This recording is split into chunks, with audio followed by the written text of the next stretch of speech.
रूठी हुई खामोशी से रूठी हुई खामोशी से बोलती हुई शिकायतें अच्छी होती हैं। हेलो स्टूडेंट, आज मैं आपको द्विवेदी युग के श्रेष्ठ कवि मैथिली शरण गुप्त का पंचवटी जो कि खंड काव्य है, वह आपको उसका अर्थ बताने वाली हूँ। मैथिली शरण गुप्त को राष्ट्र कवि से भी सम्मानित किया गया है। है तो बहुत सारा, लेकिन मैं दो बस वही आपको बताने वाली हूँ जो परीक्षा की दृष्टि से बार बार महत्वपूर्ण बनता है, क्योंकि अब संभवतः अब एग्ज़ाम भी आपके शुरू हो जाएंगे जहाँ तक मुझे लगता है। तो पंचवटी खंड काव्य है। अब ये खंड काव्य क्या होता है पता है आपको? नहीं, कुछ बच्चों को पता भी होगा। तो खंड काव्य क्या होता है? वो छोटी कथा पर आधारित होता है। छोटी कथा पर आधारित, जैसे आप रामायण को ही ले लें तो रामायण में जैसे बालकांड से लेके पूरा आपका बालकांड, अरण्यकांड, अयोध्याकांड, सुंदरकांड, सब पूरे 7 कांड जो आते हैं वो पूरा अंत तक आता है। तो उसमें से एक भाग उठा लेना, एक भाग उठा लेना मतलब यहाँ पर उस समय का वर्णन है जब राम जी सीता जी के साथ और लक्ष्मण वनगमन को जाते हैं। तो वहाँ पर वह पंचवटी में विश्राम करते हैं, वही का वो वर्णन है। तो एक काव्य को उठाना मतलब छोटी कथा पर, आप मोटे शब्दों में जानिए कि छोटी कथा पर आधारित काव्य जो होता है वह खंड काव्य होता है। अब आप ये जानेंगे कि पंचवटी, पंचवटी का मतलब क्या होता है? पंचवटी 5 प्रकार के वृक्षों से घिरी हुई, उसे पंचवटी कहते हैं। उस पंचवटी में कौन से 5 वृक्ष हैं, मैं केवल आपकी जानकारी के लिए बता दे रही हूँ। पीपल, बेल, वट, आंवला व अशोक। तो आज मैं आपको बहुत ही महत्वपूर्ण है ये चारू चंद्र की चंचल किरणें, संभवतः ये हाई स्कूल से ये लगातार आता है ये। तो चारू चंद्र की चंचल किरणें खेल रही हैं जल थल में, स्वच्छ चांदनी बिछी हुई है अवनी और अंबर तल में। इसमें क्या है? इसमें पंचवटी में जो है रात्रि की शोभा का वर्णन है। पंचवटी में रात्रि के शोभा का वर्णन है। आप प्रसंग में लिख दीजिएगा, यह मैथिली शरण गुप्त द्वारा रचित एक खंड काव्य है। इसकी रचना सन 1925 में हुई थी और इस खंड में क्या है? इस खंड काव्य में रामायण की कथा को आधार बनाकर पंचवटी में जो भी घटित घटनाएं हैं उसका बड़ा मार्मिक ढंग से चित्रण किया है। तो ध्यान दीजिएगा, चारों चंद्र की चंचल किरणें, चारों में सुंदर, चंद्र मतलब चंद्रमा।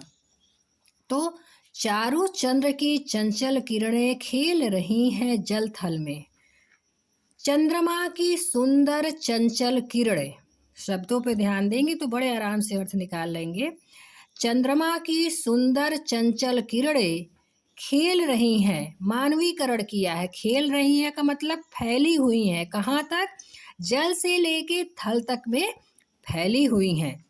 स्वच्छ चांदनी बिछी हुई है अवनी और अंबर तल में। अवनी मतलब पृथ्वी, अंबर मतलब आकाश, और वहाँ पर जो है सुंदर और साफ चांदनी जो है पृथ्वी से लेकर आकाश तक फैली हुई है। फिर से अर्थ एक बार देखिए, चंद्रमा की सुंदर चंचल किरणें जल से लेके थल तक फैली हुई हैं और वहाँ की जो सुंदर और स्वच्छ चांदनी है वो पृथ्वी से लेकर आकाश तक बिछी हुई हैं।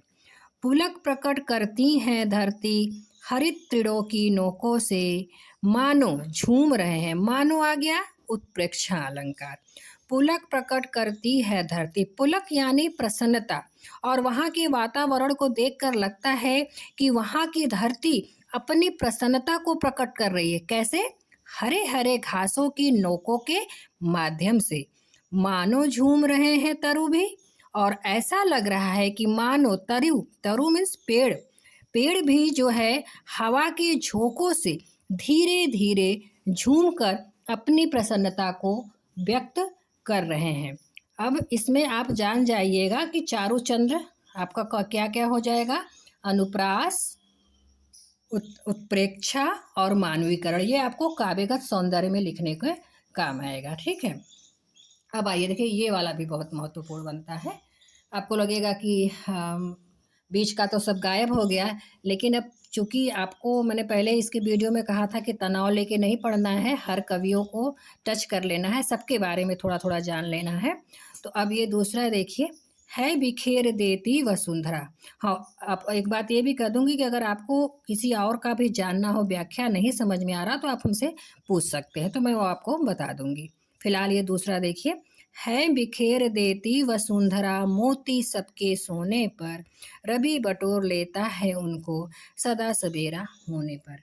यहाँ पर भी जो है रात्रि का ही वर्णन है। क्या है बिखेर देती, वह पृथ्वी क्या करती है, वसुंधरा, वह पृथ्वी जो है सबके सो जाने पर क्या करती है, आकाश में नक्षत्र रूपी मोतियों को फैला देती है। ध्यान दीजिएगा, वह पृथ्वी क्या करती है, सबके सो जाने पर, वसुंधरा सबके सोने पर, वह पृथ्वी सबके सोने पर जो है नक्षत्र रूपी मोतियों को फैला देती है।